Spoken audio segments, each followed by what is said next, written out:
What's up YouTube, and thanks for tuning in. This will probably be my last video before I strategically relocate to an undisclosed location voluntarily, not because of the World War III, but for personal reasons. Not because I'm running away from anyone, but just letting you know that I might not make any videos for a while. So this one is regarding World War III. One of a few channels on YouTube that can actually go into Russian news and translate directly from the Russian media into English. So we have some headlines related to what's going on, what's really going on, and you probably heard certain things, but I'm just confirming these things through the Russian sources. Here it says, в МЧС заявили о готовности эвакуировать всех москвичей в подземные укрытия, which means that the authorities have notified that all people living in Moscow, which is about roughly 10 million people, are ready to be evacuated into underground shelters. Okay, so think about that for a minute.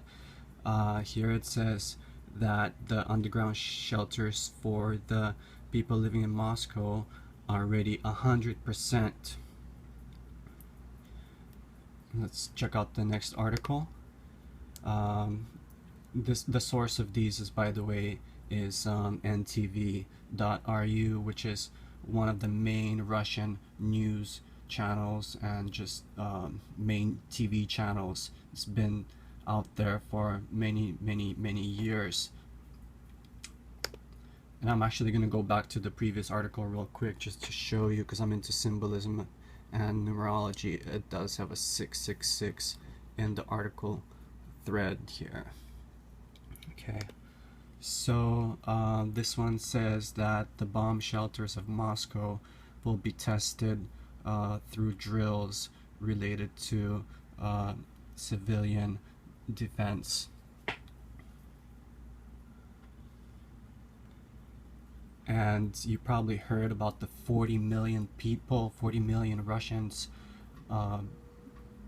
going through nationwide drills, and this article confirms it coming from the Russian side. And here it says in big bold letters saying "найти укрытие," which means to find shelter.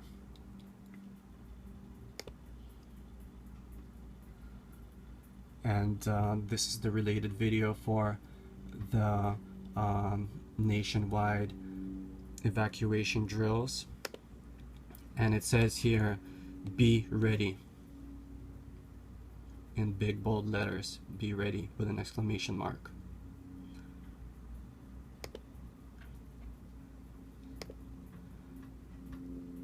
Over here it's another video related to these drills and the readiness, and it says here, in the regimen of readiness.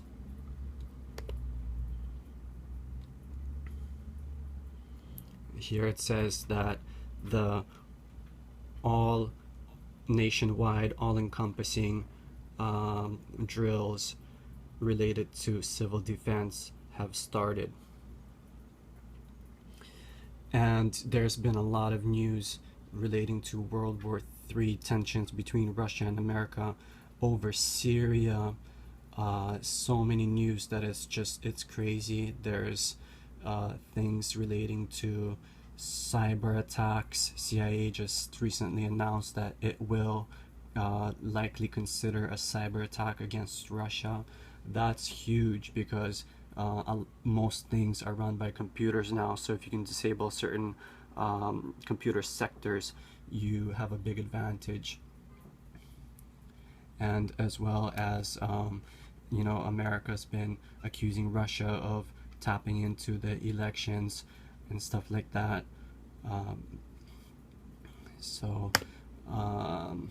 You know, there's been a lot of talk about the no-fly zone in Syria, and recently, you probably heard this, that General Dunford said that, answering to a senator, he said that a no-fly zone would require war with Syria and Russia. And as you probably know, Hillary Clinton, aka Hillary Killaton, has been pushing for war with Russia, as well as a no-fly zone in Syria. Here it says, this is an article by RT, if elected president, Hillary Clinton's plan for Syrian no-fly zone could trigger World War III. And this is one of the latest articles too, which struck a chord with me. It says here, Russia moves nuclear-capable missiles into Kaliningrad, and these are the type of nuclear-capable weapons they're talking about, which is the Iskander missiles going to Kaliningrad. And the reason it struck a chord with me is because my mom was actually born in Kaliningrad, and Kaliningrad, it's a very strategic place. It's right all the way over here by the Baltic Sea. This red mark is Kaliningrad. It's the only place in Russia that is not connected to the mainland. And it's strategic because if any kind of attack comes from the west towards Moscow or any other part of Russia, which is Moscow is about in here, St. Petersburg is just about around here too, this location has the capability to counter that attack.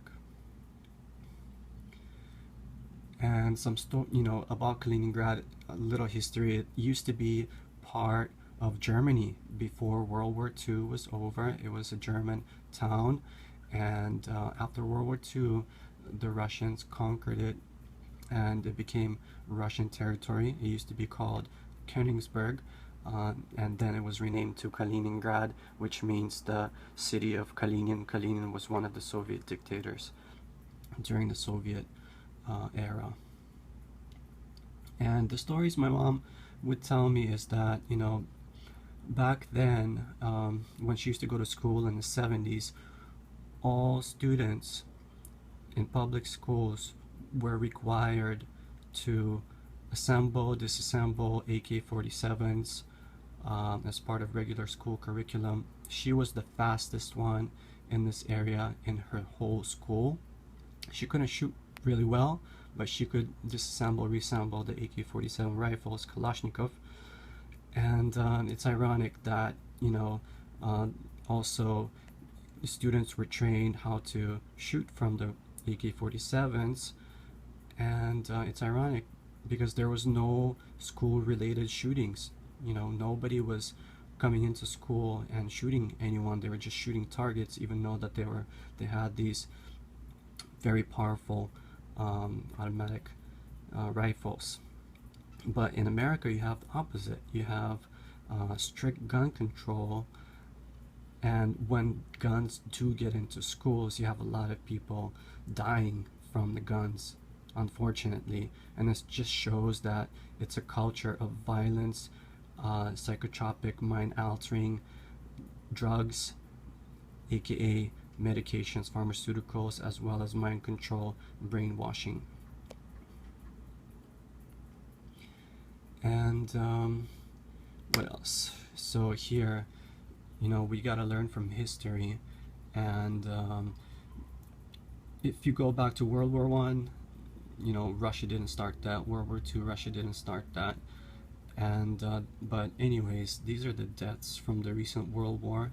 These are amount of casualties, and as you can see, Soviet Union, aka Russia, has the highest amount of casualties out of any nation that fought during this war. These are all the nations. These are the allied nations. These are the axis of evil, including Nazi Germany, Japan, so forth. But Russia, Soviet Union, had almost 24 million people died in that war. It was the highest casualty rate out of any nation. A little bit more than half were civilian deaths, and a little bit less than half were military deaths. And over here you can see United States. So you can see it's a big difference between the casualties of United States and Russia. This is about 100,000 or so, And again, this is almost 24 million. So you talk about the sacrifice, you talk about involvement into World War II, you talk about experience in World War. Again, Russia did not start World War II. It was started by Germany, and as a matter of fact, Russia has no plans starting World War III, but it will protect its interests if another nation tries to start something against it. And it runs in their blood, it runs in the Russians' blood, because they lost so many people. This experience, these emotions